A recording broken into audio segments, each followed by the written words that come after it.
Salutations tête de naze, c'est moi le chef et bienvenue dans cette petite review. Et oui, je sais, ça fait longtemps qu'on me le réclame à corps et à cri. Une petite review de Nanatsu no Taizai saison 2. Alors la dernière fois, je me suis arrêté à l'épisode 16. Et j'avais dit que j'allais prendre une petite pause avec Nanatsu no Taizai parce que ça commençait à me saouler. Donc j'ai fait une petite pause de 2-3 semaines, j'ai pas regardé. Et là j'ai tout rattrapé la semaine dernière, et donc là j'ai rattrapé l'épisode qui vient de sortir aussi.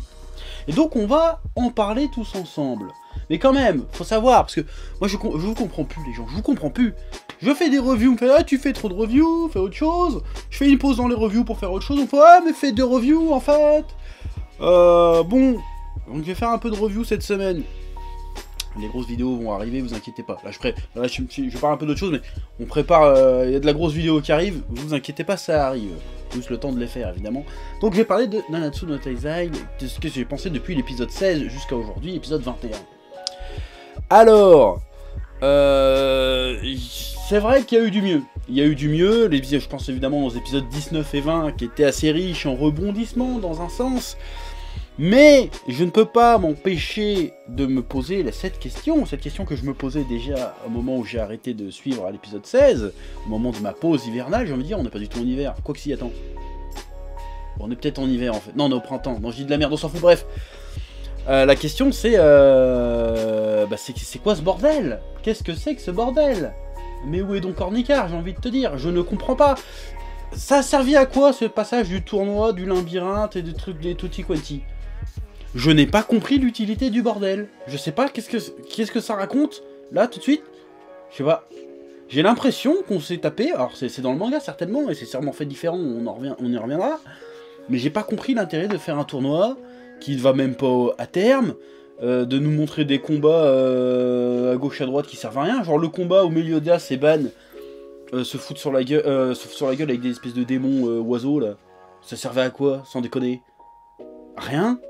Le combat où Elisabeth et Hélène se battent contre des espèces d'assassins, là, ça a servi à quoi? À part le côté, oh là là, t'es la copine de Meliodas, moi je suis la meuf à Ban. Ça a servi à quoi? Sans déconner. Je n'ai pas compris l'intérêt de la chose. J'ai pas compris.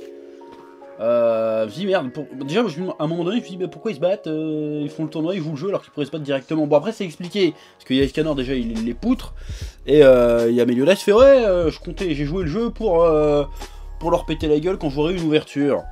D'accord ok, mais franchement, l'enchaînement des événements n'a aucun sens. Pour moi, après c'est peut-être moi qui passe à côté du truc, de la signification du bordel, mais j'ai pas compris, j'ai l'impression qu'on meuble, et j'aime pas quand tu... C'est bien de meubler, tous les animés, toutes les séries font ça, meuble à un moment donné, mais quand ça se voit que tu meubles depuis 10 épisodes, ça commence à faire beaucoup. Donc j'ai pas trop kiffé, j'ai pas trop compris le délire. Alors après oui, l'épisode 19, la bagarre était plutôt épique, l'animation et la mise en scène a plutôt suivi... voilà, plutôt celui quoi qu'il y a 5 minutes vraiment très bien animé, le reste c'est un peu... c'est un peu Dragon Ball Super-esque, j'ai envie de te dire, dans le mauvais sens du terme bien évidemment. Le combat était cool, mais à part ça j'ai vraiment pas... Il y a un truc qui m'a échappé avec cet arc et qui continue de m'échapper, je ne comprends pas où ça veut en venir réellement. Il y a eu des scènes choquantes si tu veux, mais j'ai l'impression que c'est des scènes qui ont été faites pour être choquantes, mais pas réellement pour raconter quelque chose. Alors on va dire, oh t'exagères chef, hein, mais non. Parce que ok, Meliodas se fait poutrer la gueule. Ok, on montre bien que dans les 10 commandements, il y a des mecs méga trop balèzes et tutti quanti, ok d'accord. Mais et après? On a des éléments d'histoire. On dit oui, avant t'étais le chef des démons, tu nous as trahis pour nous enfermer, nanani nanana. Il y a un truc en sous-texte qui est en train d'arriver, mais on sait pas trop ce que c'est encore. Et je suis désolé, dans l'épisode 20 par exemple, même si la conclusion est censée être choquante, il manquait un truc, je sais pas si, je pense qu'il manquait la musique, il manquait la mise en scène, il n'y avait pas de mise en scène. J'ai pas eu mon petit frisson, pourtant c'est un truc important, Meliodas il est en train de se faire tuer par son frère. Et ben j'ai pas ressenti le truc. Alors pourtant il y a Ban qui est au-dessus de ma chef, arrête de le tuer, en train de chialer et tout. Mais il y a eu quelque chose, alors ils ont peut-être voulu le faire trop sobre. Parce que des fois le décalage, il te montre un truc sobre, parce que genre t'es impuissant, donc tu regardes de loin le truc. Le côté t'es impuissant, tu le vois de loin, donc du coup tu ressens encore plus que t'es témoin du truc.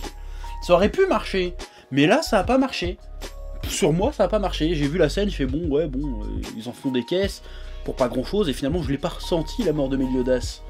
Il manquait quelque chose vraiment. Alors ils ont peut-être essayé, comme je viens de te le dire, de faire ça en mode on voit soit de loin et puis on est impuissant, mais ils auraient dû peut-être en faire un peu plus.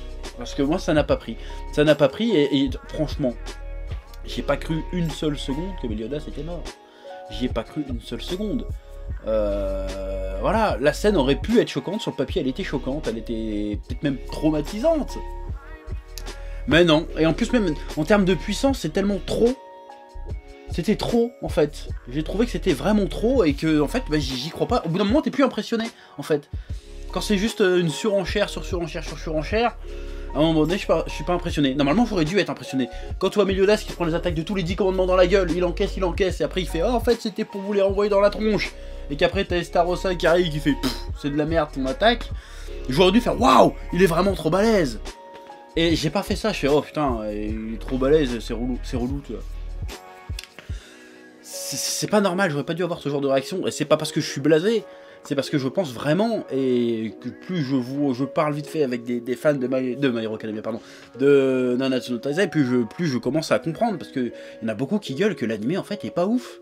En termes de réalisation, d'animation, il est pas si ouf que ça, et qui aseptise pas mal le manga finalement, et ça c'est un peu le drame des adaptations animées.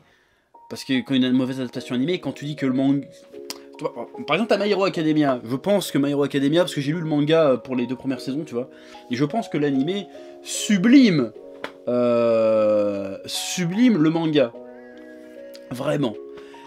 Et là, quand l'animé a moins d'impact que le manga, c'est qu'on n'est pas sur une très très bonne adaptation. À ce qui paraît, bah, moi j'ai pas lu le manga, j'ai même pas lu la saison 1 ou quoi que ce soit, j'ai jamais lu le manga. J'ai lu le tome 1 quoi, à l'époque où c'est sorti, mais c'est tout. Donc qu'est-ce qui se passe avec Nanatsu no Taizai? Là je ne comprends pas, on part sur des sous-intrigues, là il y a une espèce d'ellipse à la con, où il y a les démons qui attaquent tout le monde, là ils sont tous au royaume de Lyon, on sait pas comment, on sait pas pourquoi, qu'est-ce qui se passe? Je ne comprends pas, je ne comprends plus où ça veut en venir. La pseudo-mort de Meliodas... Bon, il y a le côté, oui, on en apprend un peu plus sur la malédiction de Meliodas. On en apprend plus, c'est vrai. Il y a une petite histoire mignonne. Une petite histoire avec Elisabeth, qui est en fait la réincarnation de Lise. Bon, ça, on avait déjà compris, mais qu'en fait, quand l'autre, elle meurt, apparemment, elle redevient bébé. Du coup, il doit à chaque fois la revoir grandir pour après la serrer plus tard dans le futur. C'est super glauque. C'est super glauque. Donc ça pourrait être romantique. Mais c'est glauque. Ça fait un peu pédophile quand il a le bébé, il fait touche pas à ma femme, et puis que 16 ans plus tard il est en train de lui plotter le cul. Je trouve ça très très malsain, très malsain, mais l'histoire peut être belle si tu veux, le côté malédiction. Mais là encore une fois j'ai envie de dire ou convéniente, comme disent nos amis américains. L'autre il vient de se faire buter, mais non parce qu'il est maudit. Donc il est obligé de revenir pour vivre sa malédiction et voir qu'il pourrait jamais être avec sa femme longtemps parce qu'à chaque fois il finira par se faire buter. Donc en vrai je comprends pas où ça veut en venir. C'est bien d'avoir du lore, d'avoir... ouais je dis de lore, de Maison du Café. Ouais, clin d'œil, je pars en couille quand je raconte des trucs mais c'est pas grave. C'est bien d'avoir du background, d'avoir du lore, mais où ça va, où ça mène, il faut encore s'en servir pour raconter quelque chose. Parce que là j'ai l'impression qu'on comble entre 2 scènes d'action. Et c'est dommage qu'on n'avait pas ce sentiment-là dans la saison 1. La saison 1 était vraiment grisante. Et le début de cette saison-là aussi partait bien. Puis après c'est parti en sucette totale. Et je trouve ça réellement dommage. Parce que je comprends pas où ça veut en venir vraiment. Bon après il y a la fin de cet épisode 21 qui a l'air hypant. Parce que c'est un moment du manga qu'on me tease depuis le début de cette saison. C'est le combat Estarossa-Escador. Qui, il paraît-il dans le manga, envoie du pâté. Bon, j'attends de voir ce que ça va être en animé. Je pense que beaucoup attendent ce que ça va être en animé. Mais en vrai, j'ai envie de te dire, si My Hero Academia, je lutte pour pas regarder le manga, c'est parce que j'ai envie de découvrir l'animé avec un œil neuf et vraiment m'enjailler devant. Autant pour Nanatsu no Taizai, ça commence à être le sentiment inverse. J'ai vraiment envie de me mettre dans le manga pour kiffer le manga si c'est vraiment mieux fait, parce que l'animé commence à me saouler. Vraiment. Donc c'est assez triste d'arriver à cette conclusion là. Donc je sais pas encore. Je vais attendre un peu quelques épisodes pour me prononcer, voir si je vais me mettre au manga Nanatsu no Taizai ou pas. Mais je le sens pas. Il y a tellement de trucs qui vont pas. Je comprends vraiment pas où ça va aller. Je me répète, mais je comprends vraiment pas où ça veut en venir. Et j'ai hâte d'y voir plus clair, franchement. Bon, j'espère qu'au moins le combat de la semaine prochaine sera épiquement badass. Puisque là, on a deux personnages plutôt badass qui se foutent sur la gueule. Surtout avec le pouvoir très intéressant de l'autre. C'est quoi? C'est la charité. Ou un truc comme ça, c'est ça. Donc si t'as de la colère ou de la haine contre lui, bah tu peux pas le battre. Donc il faut que tu le battes avec le pouvoir de l'amour, où t'en as rien à foutre, ou que t'aies pitié de lui, comme il dit Escanor. Voilà, c'est assez chelou. Et en plus, j'ai l'impression, je vais dire un gros mot, mais ça fait un peu Fairy Tail, les histoires d'amour. Bon, Fairy Tail, c'est pas nul, Fairy Tail, mais ça fait un peu Fairy Tail. Quoi. Oh, il y a des histoires d'amour, c'est une grande tragédie amoureuse. Les gonzesses sont à moitié à poil et toujours le cul en l'air, la toilette elle est allongée sur Meliodas. Je fais, mais qu'est-ce que c'est que ça? Elle est en train de lui faire un câlin ou c'est le début d'un porno bizarre? En vrai, faut calme-toi le dessinateur là, même dans ce j'imagine que c'est déjà comme ça dans le manga, mais calme-toi. Oh. Enfin bref, bon j'ai vraiment beaucoup de mal avec cette saison 2. Bon, je vais aller au bout, hein, je vais aller au bout. Mais ça devient compliqué. Ça devient compliqué, je comprends vraiment pas. Voilà, c'est à peu près tout ce que j'avais à dire sur cette nouvelle fournée d'épisodes. Alors c'est sûr, j'ai peut-être raté des trucs. Mais franchement, il y a tellement de sous-intrigues. Genre le truc avec la fée invisible et tout, c'est quoi? Ça sort d'où ça? Qu'est-ce que c'est? Moi je comprends pas. Je comprends pas. Avec les chevaliers de machin azur là, qui arrivent à Lyon. Oh, on va vous protéger, mais vous avez protégé de quoi? Vous êtes nuls, il va vous défoncer l'autre. Ça part en sucette. Voilà, et ça me casse les couilles. Je comprends pas. Et j'aime pas ne pas comprendre, ça m'énerve. Bref. C'est tout ce que j'avais à dire. Je te laisse commenter.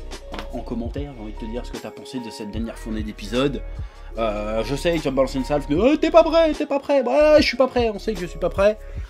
Mais bon, est-ce que ça vaut bien le coup d'être prêt? J'ai envie de te dire, on verra. Voilà, tu laisses un j'aime, tu t'abonnes, fais ce que tu veux, et puis moi je me casse. Ouais. Avant de te quitter, je te reparle une fois encore de Utip. Ouais, je fais le forceur avec ce truc-là, mais je vais en parler à chaque fois, parce que je crois vraiment en ce truc-là. Utip, le principe est très simple. Tu regardes une petite pub, ça prend 30 secondes, t'es même pas obligé de la regarder, tu coupes le son, tu fais autre chose pendant 30 secondes. Ça permet de financer la chaîne. Voilà, donc vous êtes très nombreux à le faire, c'est très bien, il faut que ça continue et que ça soit régulier. Hein. Vous n'avez même pas besoin de regarder tous les jours. Vous regardez ne serait-ce qu'une petite pub une fois par semaine. Et franchement, la chaîne peut changer de gueule avec ça. Donc je vous invite à aller dans la description, regarder sur les liens Utip. Sur Utip aussi, Dirty Cosmos, mon comics, disponible en ebook, le 1 et le numéro 2 à 1€ seulement.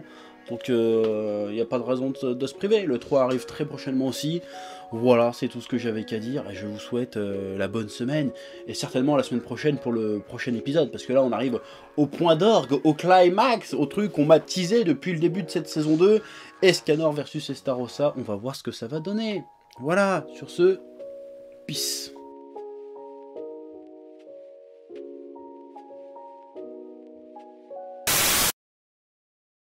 Eh oh, tu vas pas te barrer comme ça, hein?